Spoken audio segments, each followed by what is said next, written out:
حبیب صاحب 190 million pound case کا فیصلہ ایک بار پھر سے ڈیلے ہو گیا اور جج صاحب نے کہا کہ چونکہ ملزمان پیش نہیں ہوئے اس وجہ سے اب وہ فیصلہ نیکسٹ ڈیٹ پر سنائیں گے۔ دوسری طرف جو حکومتی وزراء ہیں، کچھ سینیٹرز بھی ہیں، وہ برملا یہ کہہ رہے ہیں کہ خان صاحب کو اس کیس میں سزا ہونی ہی ہونی ہے۔ انہیں یہ کیسے معلوم ہے کہ جج صاحب نے کیا فیصلہ لکھ رکھا ہے؟ اور دوسری طرف یہ کہ کیا کوئی ڈیل کا تاثر دینے کی کوشش کی جا رہی ہے اس طرح کی ساری سچویشن کریٹ کر کے؟ آپ نے تو کافی سارے سوال ایک ہی سوال میں لپیٹ کے میری طرف پھینک دیے ہیں، اور میں اس طرح کا بیٹسمین نہیں ہوں جو بیک وقت کئی بالز کھیل سکوں۔ اچھا، تو لہٰذا میں ون بائی ون چلوں گا۔ دیکھیے، جہاں تک جج صاحب کا یہ کہنا کہ میں مصروف تھا اور میں جوڈیشل ٹریننگ کے لیے گیا تھا، اس وجہ سے میں یہ فیصلہ نہیں سنا سکتا یا سنا سکا، تو اصل بات یہ ہے کہ میں جج صاحب کی اس بات پہ بھروسہ کر لیتا، اچھا، بشرطے کہ ان سے پہلے والے جو صاحبان ہیں انہوں نے درست فیصلے کیے ہوتے۔ اچھا، مثال کے طور پہ عدت کا فیصلہ اس طرح کا نہ آیا ہوتا جس طرح کا آیا ہے، اس سے پہلے ایک توشہ خانہ کیس کا فیصلہ اس طرح کا نہ آیا ہوتا جس میں قانون اور انصاف اور عدالتی پروسیجر کا تقریباً مذاق اڑا دیا گیا، تو پھر بھی میں مان لیتا۔ اس سے پہلے اگر میں نے پاکستان کی تاریخ میں عدالتوں کو ماحول کے تابع نہ دیکھا ہوتا تو بھی میں جج صاحب کی آج یہ بات مان لیتا کہ وہ چونکہ ٹریننگ میں مصروف تھے اس لیے ایک معین وقت پر وہ فیصلہ نہیں سنا سکے۔ تو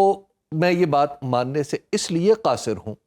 ایک نمبر ون کہ یہ ان کا انفرادی بیان ہے، عدالتی فیصلے کا حصہ نہیں ہے، تو لہٰذا اس کو ماننا یا نہ ماننا کسی توہین عدالت کے زمرے میں نہیں آتا۔ دوسری بات یہ ہے کہ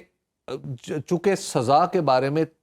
تیقن کے ساتھ تقریباً لوگ بات کر رہے ہیں کہ سزا ہونی، اور یہ صرف ایسی بات نہیں ہے کہ جو حکومت کہہ رہی ہے، بلکہ آج علیمہ خان صاحبہ بھی جیل میں یہی کہہ رہی تھی کہ بھئی آج سزا ہونی تھی، دے دو، تو سزا دے کیوں نہیں دے رہے؟ اس کی وجہ صرف یہ کہی جا رہی ہے اور جس سے غلط فہمی بھی بڑھتی ہے اور بدگمانی بھی بڑھتی ہے کہ تاکہ عمران خان صاحب کو جیل میں رکھنے کے لیے یہ کیس بھی ایک بنا رہے، کیونکہ جتنی دیر اس کے فیصلے کے اعلان میں لگے گی اتنا ہی معاملہ پھر ہائی کورٹ میں جانے سے دیر ہوگی۔ اور پھر بعض جو بدگمان ہیں وہ یہ بھی کہہ رہے ہیں کہ چونکہ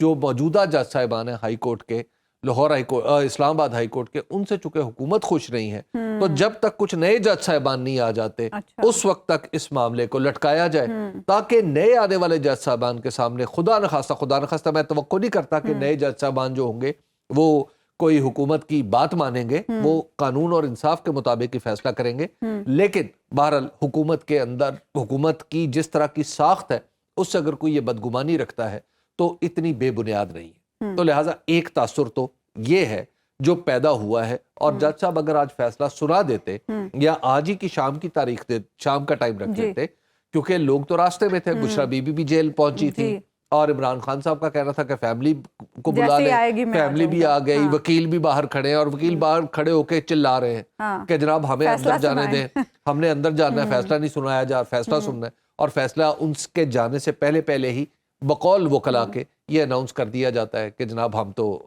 آج تو یہ معاملہ ہے۔ تو لہٰذا اور پھر بار بار یہ فیصلہ، چلو 6 تاریخ کو تو ٹریننگ تھی، اس سے پہلے کیا تھا، ٹھیک ہے، تو دسمبر سے اب تک تو یہ سارے معاملات جو ہیں اس میں ایک بدگمانی قائم کرنے کا ایک پہلو موجود ہے، ایک ذریعہ موجود ہے۔ دوسری بات ہے کہ کیا ڈیل ہو رہی، کیا یہ فیصلہ کسی ڈیل پر اثر انداز ہوگا؟ یہ بھی تاثر بالکل رد کیا جا سکتا تھا اگر وہ پہلے والی بات نہ ہوتی، یعنی عدت کیس اور توشہ خانہ کا کیس۔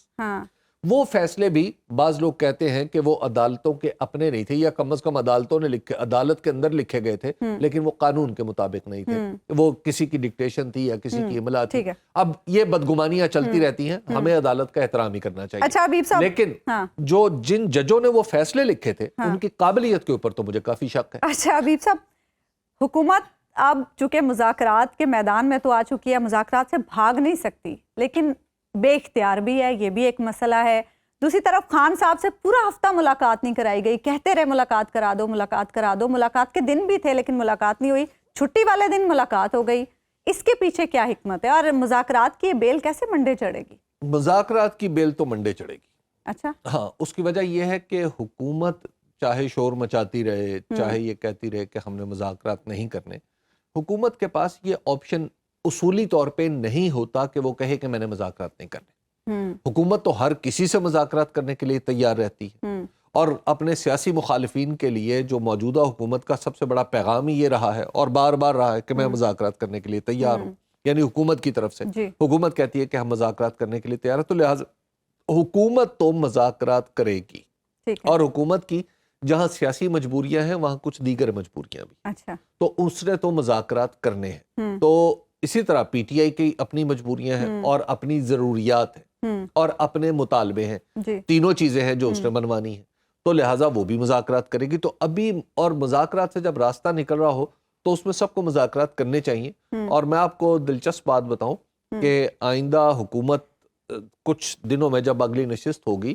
تو کچھ مطالبات ہوں گے جو آف دا ریکارڈ آ جائیں گے، اور کچھ مطالبات ہوں گے جو آن دا ریکارڈ آ جائیں گے۔ اچھا جی، آف دا ریکارڈ مطالبات زیادہ امپورٹنٹ ہیں، اور ہوپ فلی وہ پاکستان تحریک انصاف بھی انہیں مان لے گی، بشرطے کہ عمران خان صاحب نے اس کی اجازت دے دی اور اس پہ حامی بھر لی، اور پھر اسی صورت میں معاملات آگے بڑھ سکیں گے۔ ایک بریک ہم لیں گے ناظرین، بریک کے بعد تو گفتگو کے سلسلے کو آگے بڑھائیں۔ ویلکم بیک ناظرین۔ سپریم کورٹ میں جسٹس امین الدین کی سربراہی میں 7 رکنی آئینی بینچ نے ملٹری ٹرائل سے متعلق کیس کی سماعت کی۔ وزارت دفاع کے وکیل خواجہ حارث نے دلائل جاری رکھے۔ دوران سماعت آئینی بینچ کے رکن جسٹس حسن اظہر رضوی نے یہ ریمارکس دیے کہ کیا آرمی ایکٹ میں بعد میں کی گئی ترامیم کو 9 مئی پر لاگو کیا جا سکتا ہے۔ جسٹس امین الدین خان نے اپنے ریمارکس میں کہا کون سے مقدمات فوجی عدالتوں کو منتقل ہوئے اور کیوں ہوئے۔ اس کے علاوہ سپریم کورٹ پریس ایسوسی ایشن کے عہدیداران نے آج چیف جسٹس یحییٰ آفریدی سے ملاقات کی۔ چیف جسٹس نے غیر رسمی گفتگو کرتے ہوئے کہا کہ ہر جج کیس کو اپنے انداز سے دیکھتا ہے، ججز کو بریکٹ نہیں کیا جانا چاہیے، تنقید ہونی چاہیے لیکن وہ مثبت اور تعمیری ہو۔ اسی حوالے سے ہم بات کریں گے سینئر کورٹ رپورٹر سنو نیوز عدیل سرفراز ہمارے ساتھ پروگرام میں موجود ہیں۔ عدیل، سب سے پہلے تو ہمیں یہ جو ملٹری کورٹ کے حوالے سے سماعت ہوئی ہے آج، اس کے بارے میں بتائیے گا۔ پچھلی سماعت پر ججز نے بہت زیادہ سوالات اٹھائے تھے اور یہ بھی کہا تھا خواجہ حارث کو کہ آپ سوالات کا ایک ٹوکرا لے کر جا رہے ہیں، کیا وہ پچھلے سوالات بھی آج کیٹر کیے گئے؟ کافی حد تک آپ کہہ سکتے ہیں خواجہ حارث ان کو ایڈریس کر رہے ہیں، مگر بہت سے ایسے سوالات ہیں جن کے جوابات خواجہ حارث صاحب کے پاس بھی نہیں ہے۔ بہت بڑے وہ وکیل ہیں، مگر یہ کیس آپ کو معلوم ہے بہت زیادہ ٹرکی ہے، اور اس میں اب نظر یہی آ رہا ہے کہ وہ لین کر رہے ہیں ان پوائنٹس پر جہاں پر ان کا کیس سٹرونگ بنتا ہے۔ جہاں تک آج کی سماعت کا تعلق ہے، آج ہم نے دیکھا کہ موسٹلی ججز صاحبان کی جانب سے آج سوالات نہیں کیے گئے۔ آج مختلف جو پیراگرافز ہیں آرڈرز کے ان کا حوالہ دیتے رہے خواجہ حارث، لمبی ریڈنگ ہوتی رہی، اور کچھ سوالات بہرحال ہوئے ہیں۔ بالخصوص ابھی آپ ذکر کر رہی تھی جسٹس حسن اظہر رضوی کا، انہوں نے 2 سے 3 اہم سوال پوچھے ہیں۔